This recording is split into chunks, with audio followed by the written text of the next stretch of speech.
ببساطه شديده انت شغال في مكان ما، الشركه دي او المؤسسه دي they own your calendar، يعني حتى احنا بنقول كده.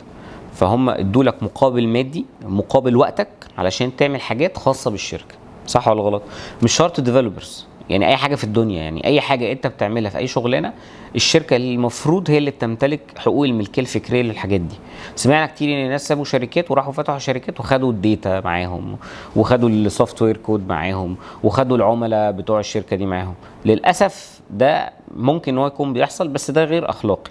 في حاجه اسمها بزنس اثكس، في كتير من الناس بيغفل عنها. انا كنت اشتغلت في مالتي ناشونال فتره كبيره، كان بيتعمل لنا تريننجز على حاجات زي كده. يعني ايه تعريف الرشوه مثلا؟ امتى لو الكلاينت عرض عليا حاجه دي تصنف رشوه والمفروض اتعامل معاها ازاي؟ يعني ايه تعريف مثلا ان دي اخلاقيا غلط؟